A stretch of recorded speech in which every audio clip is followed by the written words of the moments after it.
Uma pessoa sábia consegue dominar a sua língua. Todas as palavras que saem da nossa boca são um desafio diariamente que a gente precisa vencer. Não é fácil. Tanto que tem vários livros, vários estudos que falam sobre o poder da comunicação e como isso afeta positivamente ou negativamente a nossa vida, como consequência, a nossa prosperidade. O objetivo deste vídeo é trazer para você os 3 tipos de sabedoria, como que ela nasce e de que forma você está usando isso na sua vida. A ideia é que você faça uma consciência, né? Que você tome consciência dos seus atos de forma que você possa aprender e melhorar, porque esse é o objetivo sempre, né? Que a gente possa crescer. Sabe que tem um livro na Bíblia que trata muito dessa questão da sabedoria, que é o livro de Eclesiástico. E tem o capítulo 37 que fala sobre a sabedoria verdadeira. E ele começa falando sobre a necessidade de fazer planos para trabalhar. Então, uma pessoa que vai trabalhar, ela antes precisa fazer planos, em vez de só sair executando as coisas, fazendo, né? Não é simplesmente sair trabalhar. Precisa pensar para saber como que aquilo vai fazer sentido, fazer impacto positivo, fazer diferença na vida do outro. Olha que interessante isso. E esse livro fala também que é na mente, nos pensamentos, que brotam 4 galhos, que é mencionado ali: o bem, o mal, a vida e a morte. E que esses 4 galhos são dominados pela língua. Olha que interessante o que traz esse livro de Eclesiástico. Até recomendo que você leia esse capítulo 37.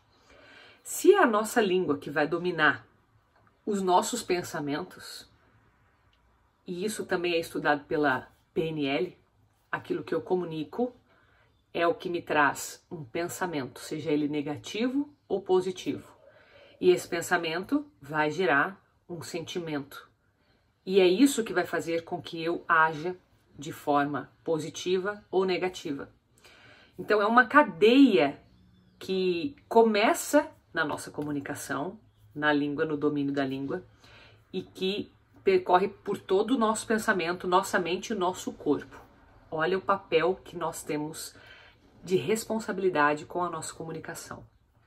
Pois bem, como que a sabedoria entra nos 3 tipos que eu mencionei?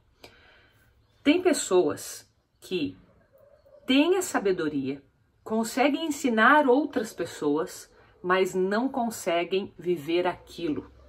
Ou seja, elas têm um discurso bonito, elas até acreditam que aquilo seja possível. Não estou falando nem de mentira, mas elas não conseguem viver elas mesmas aquela sabedoria. Isso representa uma certa disfunção, porque a sabedoria perfeita, se a gente for pensar nesse plano de Deus, colocando dentro do maior mandamento, que é amar a Deus sobre todas as coisas e ao próximo como a si mesmo, essa sabedoria tem que incluir o outro e também a nós mesmos. Por isso, um discurso vazio, que não tenha a experiência verdadeira daquela sabedoria, ela não é uma sabedoria verdadeira. Então, o primeiro passo para você se perguntar: será que eu sou do tipo de pessoa que fala e não faz?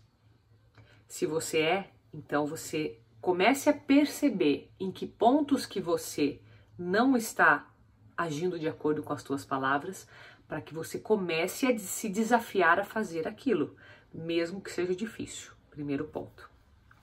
Segundo ponto é a sabedoria que fala muito, mas as pessoas acabam odiando a pessoa pelo que ela fala. Então, lembra do pensamento que ele pode trazer aqueles 4 galhos: o bem, o mal, a vida e a morte. Uma pessoa que fala simplesmente a verdade, como muitos dizem: eu sou sincero, vou ser sincero para você, eu vou falar a verdade para você, e joga uma verdade que pode ser até prejudicial. É importante que estas palavras venham. Se é de Deus, tem que ter misericórdia junto. Então a gente precisa sempre se perguntar qual é o bem ou qual é a vida que as minhas palavras vão levar. Porque somente jogar palavras que possam causar o mal ou causar palavras de morte, realmente isso não é a sabedoria verdadeira. Por isso que muitas pessoas que falam, em vez de serem bem vistas, são criticadas, são mal faladas por causa das suas palavras. Então a segunda análise, né, de autoconsciência que você precisa fazer é: em qual momento que as minhas palavras estão causando bem?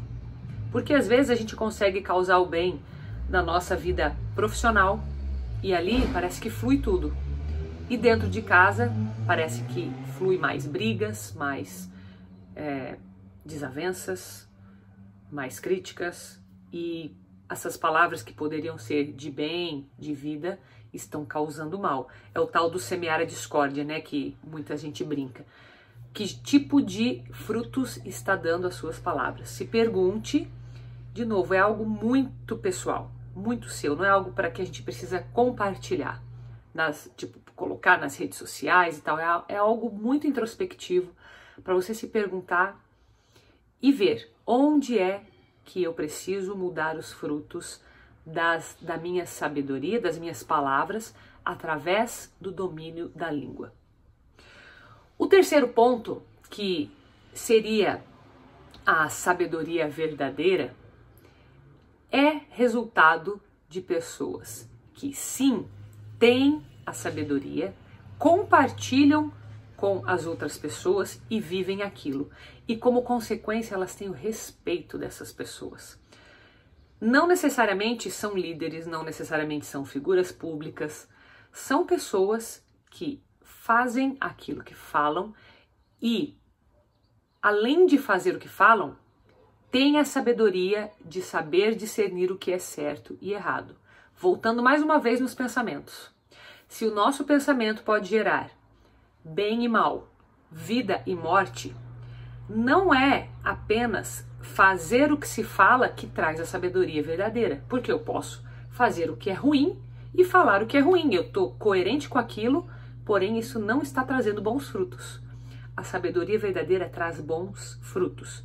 Então, por isso que precisa o domínio da língua, para você saber o que é que sai da tua boca, entender o que é que traz de frutos daquelas palavras, deve ser o bem, deve ser palavras de vida, e além disso, você deve trazer para si, ou seja, a experiência, e compartilhar com outros. E como decorrência disso, essa pessoa vai receber mais elogios. Essa pessoa que pratica a sabedoria verdadeira vai ser vista como uma pessoa que é feliz, que tem paz, que leva a paz.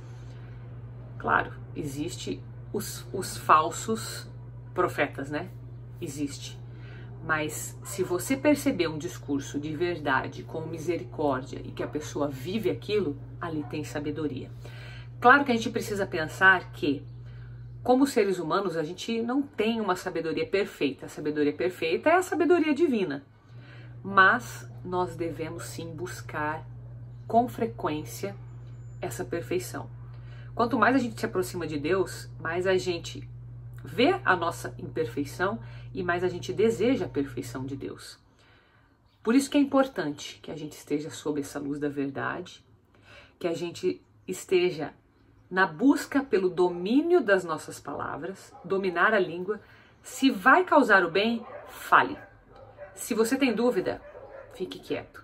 Melhor a gente calar na dúvida, porque a nossa consciência traz também essas inquietações, esses sinais que muitas vezes a gente acaba ignorando. Pode ser, será? Se aparecer uma dúvida, aparecer um será, fique calado, que você vai dominar muito mais a sua língua. As consequências de uma sabedoria verdadeira vivida, além de relacionamentos que você pode imaginar, seus relacionamentos pessoais, profissionais, amizades, cônjuges, filhos, acabam ficando muito melhores, com mais respeito, com mais conexão, com mais amor, porque decorrência da sabedoria é o amor. Lembra, o amor, ação, não o amor, sentimento. Aquilo que eu decido fazer com o que eu tenho. Se é bom em mim, eu compartilho, e se não é bom, eu faço tudo para que isso seja mudado. Isso é o amor-ação que eu estou falando aqui. E além de, claro, dos relacionamentos que acabam sendo melhores, a paz interior que você sente. É estranho, mas, e como eu disse, é difícil dominar a língua, né, a nossa boca, mas quando a gente aprende a fazer isso, a primeira coisa que a gente começa a perceber mais é quem está do nosso lado e que não tem o domínio da língua. Que a gente também tome cuidado para não julgar essas pessoas. Porque não adianta nada a gente pegar a sabedoria, aprender a dominar a língua e no nosso pensamento a gente ficar julgando quem ainda não aprendeu essa sabedoria. Então é importante que a gente se coloque no lugar e pense, um dia eu estive desse jeito. E eu não gostaria de ser julgado assim, porque hoje eu já consigo dominar melhor. Então, quanto mais a gente conseguir fazer a nossa parte sem julgar, mais a gente vai conseguir colaborar também com essas pessoas para que elas venham do mesmo lado de Deus.